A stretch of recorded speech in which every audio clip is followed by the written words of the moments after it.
नमस्कार, आपका स्वागत है जीएस वर्ल्ड के डेली करंट एक्सप्रेस में। हमारी आज की चर्चा का विषय है इंडोनेशिया में ज्वालामुखी विस्फोट के बाद अब आया भूकंप। आइए इस पर विस्तार से चर्चा करते हैं। इंडोनेशिया का सुदूर पूर्वी प्रांत वेस्ट पापुआ भूकंप के जोरदार झटकों को लेकर चर्चा में है।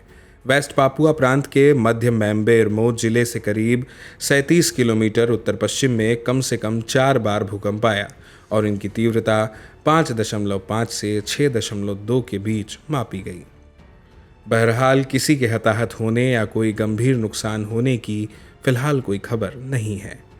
इंडोनेशिया की मौसम विज्ञान, जलवायु विज्ञान और भूभौतिकी एजेंसी ने इस बात की पुष्टि की है।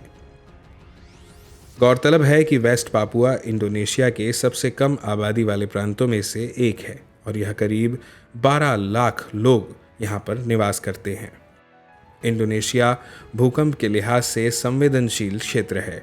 पश्चिमी सुमात्रा प्रांत में फरवरी में 6.2 तीव्रता के भूकंप में कम से कम 25 लोगों की मौत हो गई थी और 460 से अधिक लोग घायल हो गए थे। धरती मुख्य तौर पर 4 परतों से बनी हुई है: inner core, outer core, mental और क्रस्ट। क्रस्ट और ऊपरी मेंटल कोर को लिथोस्फीयर कहते हैं। ये 50 किलोमीटर की मोटी परत कई वर्गों में बटी हुई है, जिसे टेक्टोनिक प्लेट्स कहा जाता है। ये टेक्टोनिक प्लेट्स अपनी जगह पर हिलती रहती हैं। जब ये प्लेट बहुत ज़्यादा हिल जाती है तो भूकंप महसूस होता है। इस दौरान एक प्लेट दूसरी प्लेट के नीचे आ जाती है।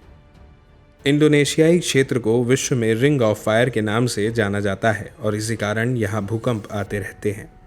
दुनिया में पृथ्वी की सतह पर सक्रिय ज्वालामुखियों में सबसे अधिक इंडोनेशिया के आसपास के क्षेत्र में पड़ते हैं। 2004 की आई सुनामी त्रासदी में 2 लाख से अधिक लोग मारे गए थे और इंडोनेशिया इसका सबसे बड़ा शिकार बना था। पैसिफिक रिंग ऑफ फायर ज्वालामुखियों की अधिकता के कारण भूतल के अंदर होने वाली कई बड़ी गतिविधियों का केंद्र है। दुनिया में पृथ्वी पर सक्रिय ज्वालामुखियों में सबसे अधिक इंडोनेशिया के आसपास के क्षेत्र में पड़ते हैं। ज्वालामुखियों की इसी संख्या के कारण इस इलाके को रिंग ऑफ फायर कहा जाता है। सक्रिय ज्वालामुखियों की संख्या भी इस इलाके में दुनिया में मौजूद ज्वालामुखियों का 50% है। सक्रिय ज्वालामुखी इतनी अधिक होने के कारण यहाँ पृथ्वी पर आने वाले भूकंप में 75% यहीं आते हैं। पिछले महीने भी इस क्षेत्र के लोम्बोक द्वीप पर आए शक्तिशाली भूकंप में 400 से अधिक लोग मारे गए थे।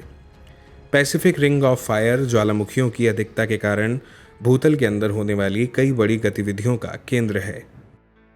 लगभग 25,000 मील में फैले इस प्रभाव क्षेत्र का आकार घोड़े की नाल जैसा है, जिसमें दक्षिणी अमेरिका के साथ वेस्ट कोस्ट नॉर्थ अमेरिका की तरफ से लेकर निचले हिस्से में जापान और न्यूजीलैंड तक शामिल हैं। एशियाई हिस्से में इसके केंद्र में फिलीपींस और इंडोनेशिया है, इसीलिए यही भूकंप के सबसे अधिक प्रभावित क्षेत्र हैं। आइए अब बात करते हैं आज की खबर पर आधारित प्रश्न की, जिसका जवाब आपको कमेंट बॉक्स में कमेंट करके देना है। प्रश्न है, निम्नलिखित कथनों पर विचार कीजिए। पहला कथन है, इंडोनेशियाई क्षेत्र को विश्व में रिंग ऑफ फायर के नाम से जाना जाता है। दूसरा कथन है, माउंट मेरापी इंडोनेशिया की सबसे अधिक सक्रिय ज्वालामुखी है। ऊपर दिए गए कथनों में से कौन सा या कौन से सही हैं? ए, केवल एक, बी, केवल 2, सी, 1 और 2 दोनों, डी, ना तो 1 और ना ही 2। इसी तरह की महत्वपूर्ण खबरों के लिए देखते रहिए और सब्सक्राइब कीजिए जीएस वर्ल्ड को।